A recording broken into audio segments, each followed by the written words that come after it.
आज की क्लास में हम लोग पढ़ने वाले हैं रोज इस्तेमाल होने वाले वर्ड मीनिंग। वर्ड मीनिंग आपको हर तरीके से मदद करते हैं, वाक्य बनाने में, वाक्यों की समझ बढ़ाने में, वाक्यों को फ्रेम करने में, कॉन्वर्सेशन करने में। तो इनको जितना ज्यादा जानेंगे उतना ज्यादा बेनिफिट है। चलिए क्लास को शुरू करते हैं। सबसे पहला जो शब्द है वो है अप, जिसका मतलब होता है ऊपर।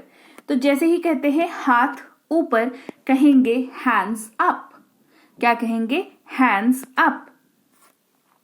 ए मतलब होता है एक, और ये कॉन्सोनेंट के साथ यूज होता है। इसको याद रखना बेहद जरूरी है। कॉन्सोनेंट का मतलब क्या होता है भैया? तो ए से लेकर के जेड तक हमारे पास कितने अक्षर हैं? 26 लेटर्स हैं हमारे पास। तो उसमें से 26 में से आप 5 को निकाल दो। वो 5 क्यों निकाल दें उनको? क्योंकि उन्होंने अपनी अलग टीम बना रखी है, वो खुद को वोवेल कहलाना पसंद करते हैं। तो ये जब 5 को 26 में से निकाल दोगे ना, मतलब 26 में से 5 को आप निकाल दोगे तो आपके पास 21 लेटर्स बच जाएंगे। दैट मीन्स आपके पास 21 लेटर्स बच जाएंगे। तो ये जो 21 लेटर्स है ना, ये कॉन्सोनेंट कहलाते हैं। और इनके आगे जब आप इनसे कोई वर्ड फ्रेम कर रहे हो तो इनके आगे आपको ए लगाना पड़ता है या अ लगाना पड़ता है, मतलब ए ही लगाते हैं।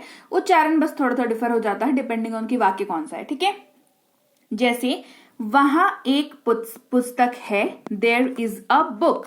तो यहां पर देखो अ लगाया हमने, क्यों? क्योंकि बुक है इसके बाद, और बी जो है वो क्या है? वो कॉन्सोनेंट है, तो अ बुक। फिर है वह, जिसके लिए अंग्रेजी में ही वर्ड का यूज करते हैं। ही वर्ड का यूज याद रखना मेल के लिए यूज होता है। ठीक है, मेल यानी कि किसी पुरुष के लिए, पुरुष के संदर्भ में जब आप बात कर रहे हैं तो आप ही वर्ड का यूज करेंगे।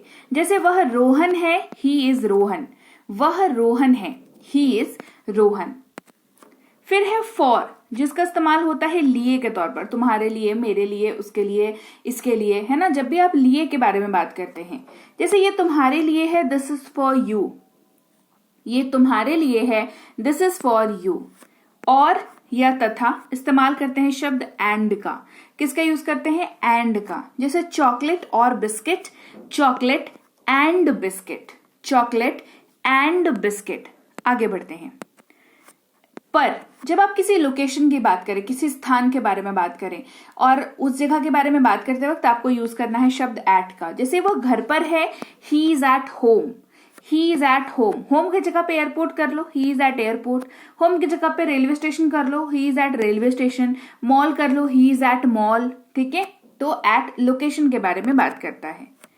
जैसा इस्तेमाल करते हैं शब्द एज का। देखो ए एस लिखा हुआ है, लेकिन हल्का ज निकलता है क्योंकि उसका उच्चारण वैसा ही होता है। ठीक है, ए एस, इसको एस नहीं एज पढ़ते हैं, हल्का सा नुक्ता लगा हुआ होता है ज के नीचे। ठीक है, तो इसी वजह से ज जो है वो ज बन जाता है और ये एज कहलाता है।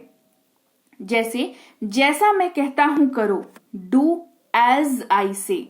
जैसा मैं कहता हूं करो, डू एज आई से। आगे बढ़ते हैं इस्तेमाल करते हैं शब्द आर का। जैसे हम विद्यार्थी हैं, वी आर स्टूडेंट्स।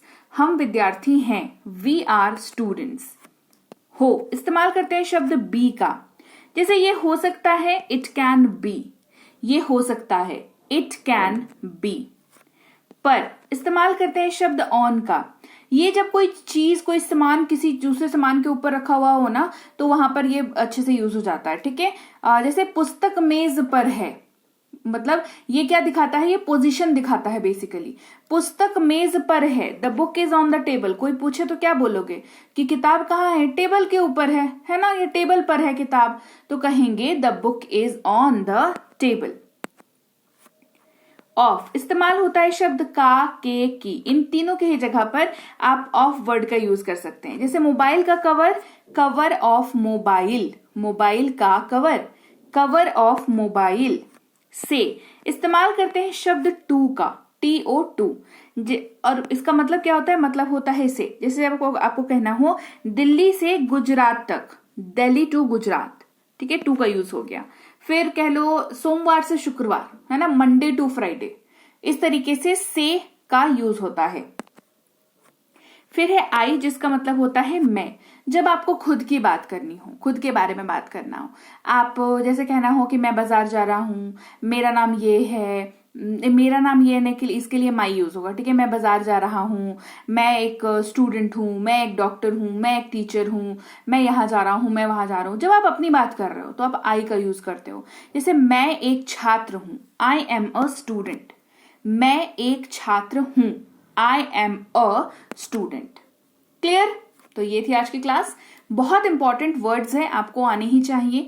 अगर आप वाकई सपना देखते हैं अंग्रेजी बोलने का, समझने का, पढ़ने का, तो आपको शब्दों की जरूरत पड़ेगी। और यही छोटे छोटे शब्दों से शुरुआत करिए, देखिए आपकी अंग्रेजी अच्छी हो जाएगी।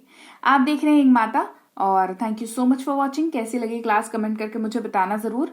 क्लास को लाइक और शेयर किया करें ताकि आगे जा करके और भी लोगों तक ये क्लास पहुंचे, और वो भी आपकी तरह, जैसे कि आपको ये क्लास डिस्कवर हुई, आप देख रहे हो, सीख रहे हो, और भी लोग जो आपके परिचित हैं या इसके अलावा भी और लोग को ये क्लास मिले और वो भी सीख पाए।